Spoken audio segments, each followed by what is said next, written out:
एक महिला का वजन बढ़ने के बावजूद भी वो खुश हो, ऐसी कौन सी बात है? Surprising, right? सो प्रेगनेंसी एक ऐसा स्टेज है जिसमें महिला का वजन बढ़ने के बावजूद भी वो खुश रहती है। और सिर्फ वजन ही नहीं, उसके शरीर में कई सारे चेंजेस होते हैं, जिसमें से कुछ चेंजेस विजिबल होते हैं, कुछ चेंजेस हिडन या तो फिर सटल लेवल पर होते हैं।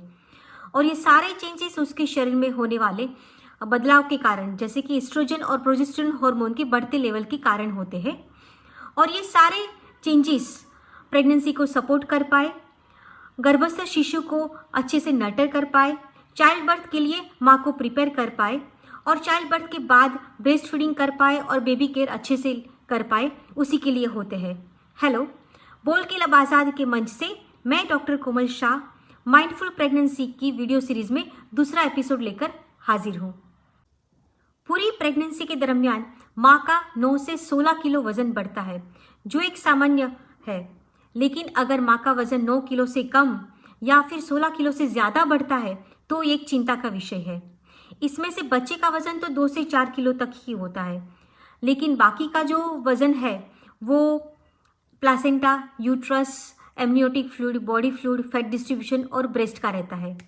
तो ये कतई ही ज़रूरी नहीं है कि माँ का वजन ज़्यादा बढ़ने से बच्चे का वजन भी बढ़ेगा। दूसरा जो मेजर चेंज होता है वो ये है कि प्रेगनेंसी के दरमियान माँ की पूरी कार्डियो रेस्पिरेटरी सिस्टम रीएडजस्ट होती है। उसका हार्ट रेट और रेस्पिरेटरी रेट बढ़ जाता है, शरीर का ब्लड वॉल्यूम और ऑक्सीजन डिमांड बढ़ जाता है। प्रेगनेंसी के 3rd ट्राइमेस्टर में ग्रोइंग यूट्रस और फीटस का प्रेशर लंग्स और हार्ट वेसल्स पर पड़ने से ब्रीदिंग में शॉर्टनेस आ जाना, ब्रीदिंग में डिफ़िकल्टी होना, थोड़ा टायर्ड महसूस करना और लेजीनेस फील करना बहुत ही कॉमन है। और इसी तरीके से ग्रोइंग यूट्रस और फीटस का प्रेशर जब स्टमक पर और इंटेस्टाइन पर बढ़ता है तो गले में जलन होना, एसिड रिफ्लक्स होना और कॉन्स्टिपेशन होना भी बहुत ही कॉमन है। गर्भस्थ शिशु का प्रेशर ब्लैडर पर पड़ने से माँ का बार बार वॉशरूम जाना और कई बार छींक आने से या तो फिर खांसी खाने से यूरिन के कुछ ड्रॉप्स लीक होना भी बहुत ही कॉमन है। प्रेगनेंसी के दरमियान शरीर में रिलैक्सिन हार्मोन रिलीज होता है, जो शरीर के जॉइंट्स और लिगामेंट्स को लूज करता है, स्पेसिफिकली पेल्विक कैविटी के लिगामेंट्स और जॉइंट्स और पेट के आगे के रेक्टस एब्डोमिनिस मसल्स।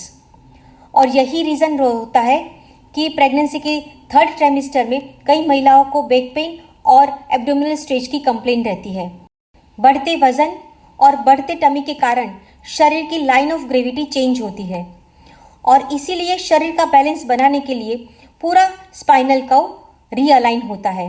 तो इसीलिए ये बहुत ही ज़रूरी है कि प्रेगनेंसी के दरमियान माँ अपने पोस्चर का ध्यान रखे, उसके लिए सबान रहे और कामकाज करने में भी अपने पोस्चर का सही से ध्यान रखे।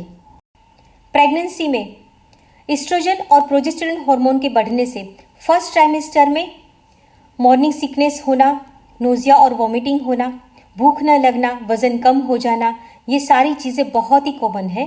लेकिन जैसे जैसे प्रेगनेंसी आगे बढ़ती जाती है ये सारी कंप्लेंट कम होती जाती है और माँ का शरीर बदलते हार्मोन्स के साथ एडजस्ट हो जाता है। हार्मोनल चेंजेस के कारण स्किन में हाइपर पिगमेंटेशन होना बहुत ही कॉमन है। फेस पर छोटे छोटे पैचेस दिखते हैं। वैसे ही पेट पर नाभि के ऊपर और नीचे एक डार्क लाइन दिखने लगती है। बटक्स पर, थाइस पर और लोअर टमी के आसपास स्ट्रेच मार्क्स दिखने लगते हैं। वैसे ही स्किन के नीचे स्पाइडर वेन्स दिखने लगती है और हाथ और पैर में हार्मोनल चेंजेस के कारण सूजन आना बहुत ही कॉमन है। चलते शरीर में रिलैक्सिन हार्मोन रिलीज होता है, जो पेल्विक बोन्स के लिगामेंट्स और जॉइंट्स को ओपन करता है और ये माँ को लेबर और चाइल्ड बर्थ के लिए प्रिपेयर करता है। वैसे ही ब्रेन से रिलीज होने वाला ऑक्सीटोसिन हार्मोन लेबर पेन शुरू करता है और चाइल्ड बर्थ के बाद ब्रेन से रिलीज होने वाला प्रोलैक्टिन हार्मोन ब्रेस्ट में मिल्क प्रोडक्शन शुरू करता है। तो आज की वीडियो में यहाँ तक की बात। अगले वीडियो में हम बात करेंगे कि एक गर्भवती महिला का आहार कैसा होना चाहिए और उसके न्यूट्रिशन बैग में कौन कौन सी फूड आइटम्स होनी चाहिए। सो आने वाले वीडियो तक stay in touch. Bye bye.